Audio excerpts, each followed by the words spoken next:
नमस्कार, DNP India में आपका स्वागत और मैं हूं आपके साथ राहुल चौधरी। मध्य प्रदेश, छत्तीसगढ़, राजस्थान और तेलंगाना के विधानसभा चुनाव के नतीजे रविवार यानी 3 दिसंबर को आ गए। हिंदी बेल्ट के तीनों राज्यों में भारतीय जनता पार्टी को प्रचंड जीत मिली है। जीत के बाद पार्टी में जश्न का माहौल है। 2018 के विधानसभा चुनाव में इन राज्यों में कांग्रेस ने बीजेपी को शिकस्त दी थी, लेकिन इस बार कांग्रेस को हार का सामना करना पड़ा है। मध्य प्रदेश में पहले से ही बीजेपी की सरकार थी, लेकिन छत्तीसगढ़ और राजस्थान की सत्ता में कांग्रेस थी।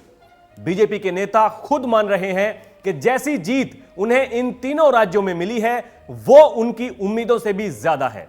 यहां तक कि एग्जिट पोल में भी दोनों पार्टियों के बीच बेहद करीबी मुकाबला नजर आ रहा था, लेकिन नतीजों में बीजेपी को एक तरफा जीत हासिल हुई। अब हर कोई यह जानना चाहता है कि बीजेपी की इस प्रचंड जीत के पीछे क्या वजह है।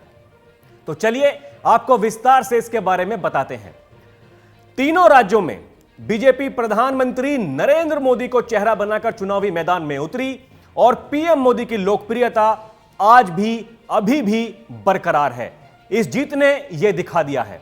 पार्टी नेताओं ने भी जीत का श्रेय पीएम मोदी को दिया है और जीत के लिए पीएम मोदी की लोकप्रियता को इसलिए भी श्रेय दिया जा रहा है क्योंकि पिछली बार 2018 के विधानसभा चुनाव के बाद 2019 के लोकसभा चुनाव में बीजेपी ने जोरदार जीत हासिल की थी।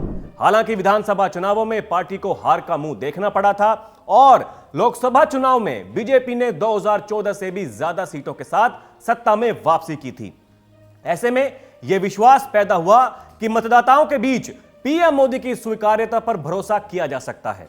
प्रधानमंत्री मोदी की उभरती वैश्विक नेता के रूप में छवि पेश की गई और बताया गया कि कैसे उन्होंने विश्व स्तर पर भारत की स्थिति को बेहतर किया है। इस तरह बीजेपी हर राज्य में जाति और वर्ग की सीमाओं से ऊपर उठकर अपना समर्थन आधार मजबूत करने में सफल रही। जैसे कमजोर स्थिति में होने के बावजूद बीजेपी छत्तीसगढ़ की 34 आदिवासी सीटों में से 20 पर नेतृत्व करने में कामयाब रही। छत्तीसगढ़ में आदिवासी वोट बहुत मायने रखते हैं। यह दिखाता है कि जातिगत भेदभाव से ऊपर उठकर पीएम मोदी की स्वीकार्यता और मतदाताओं का उन पर भरोसा 2014 के बाद से बीजेपी की सबसे बड़ी ताकत रही है और वो अब भी बरकरार है। मध्य प्रदेश में मुख्यमंत्री शिवराज सिंह चौहान की महिलाओं के लिए कल्याणकारी योजनाएं महिला मतदाताओं के बीच काफी प्रचलित है। चुनाव प्रचार के दौरान पार्टी ने छत्तीसगढ़ में भी ऐसी स्कीम्स की घोषणा की थी जो महिलाओं के हित में है। उनके मैनिफेस्टो में महिलाओं पर केंद्रित स्कीम्स की भरमार थी। मध्य प्रदेश में सीएम शिवराज अपनी योजनाओं के चलते महिला मतदाताओं के बीच काफी लोकप्रिय हैं। उन्हें मामा की उपाधि दी गई है। वहां 2,60,00,000 महिला वोटर्स हैं और राज्य की लाडली बहना और लाडली लक्ष्मी जैसी योजनाओं के 1 करोड़ से भी ज्यादा लाभार्थी हैं। इस बार मध्य प्रदेश में शिवराज सिंह चौहान की नैया पार कराने में इन योजनाओं की अहम भूमिका मानी जा रही है। छत्तीसगढ़ में भी 7 नवंबर को फर्स्ट फेज की वोटिंग से 4 दिन पहले महिलाओं के लिए कल्याणकारी योजनाओं का ऐलान करके बीजेपी ने पूरा गेम पलट कर रख दिया। गरीब परिवारों के लिए 500 रुपए का गैस सिलेंडर, शादीशुदा महिलाओं को हर साल 12,000 रुपए की मदद जैसी घोषणाएं कांग्रेस की वेलफेयर स्कीम्स पर भारी पड़ गईं। एक रिपोर्ट के मुताबिक बीजेपी नेताओं का ऐसा मानना है कि हिंदुत्व कार्ड, विकास और जनता के लिए पार्टी की कल्याणकारी योजनाओं ने जमीनी स्तर पर बेहतर काम किया है और कांग्रेस को शिकस्त देने में इन्होंने अहम रोल निभाया है। पार्टी के नेताओं का कहना है कि पीएम मोदी को विकास के नेता के रूप में पेश करना, उनके कल्याणकारी उपायों को मोदी की गारंटी के रूप में उजागर करना और चुनावी अभियान में यह कहना कि पार्टी ने हिंदू बहुमत के हितों को सबसे आगे रखा, इन सभी ने पार्टी को अच्छे नतीजे हासिल करने में मदद की है। राजस्थान जैसे राज्य में बीजेपी के चुनावी पोस्टर्स में युवाओं के लिए रोजगार, बिजली, पानी और अच्छी कानून व्यवस्था प्रणाली का वादा किया गया।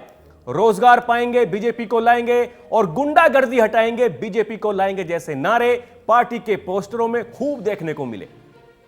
पिछले चुनावों में देखा गया कि मतदाता लोकसभा और विधानसभा चुनाव में दलों के लिए अलग अलग राय दिखाते थे, लेकिन बीजेपी इस अंतर को बदलने में सफल रही है। लोकसभा में पार्टी को जीत ने राज्यों में भी अपनी छाप छोड़ दी है। पार्टी ने अपनी संगठनात्मक ताकत और पार्टी और सरकार के बीच तालमेल पर विशेष ध्यान केंद्रित किया है। इतनी बड़ी जीत की यह भी एक खास वजह है। तीनों राज्यों में जीत के लिए कांग्रेस ने मजबूत वेलफेयर मॉडल पेश किया। राजस्थान और छत्तीसगढ़ में कांग्रेस की सरकार थी और दोनों ही जगह उसने जनता के लिए खास कल्याणकारी योजनाओं की घोषणाएं की। लेकिन राजनीतिक जानकारों का मानना है कि उनमें कुछ खामियां थीं। इन खामियों को बीजेपी ने मुद्दा बनाया और बीजेपी के नेताओं ने इसे बार बार उठाया और इसका फायदा बीजेपी को नतीजों में मिलता हुआ दिख रहा है। वैसे तो राजस्थान में राज बदलने का रिवाज है, तो हर कोई उम्मीद कर रहा था कि परंपरा अनुसार बीजेपी जीत जाएगी। लेकिन एग्जिट पोल्स देखकर लगा कि मामला कांटे का है। चुनाव प्रचार में बीजेपी ने जमकर गहलोत और सचिन पायलट के बीच की कड़वाहट का मुद्दा उठाया और नतीजों में इसका असर भी देखने को मिला।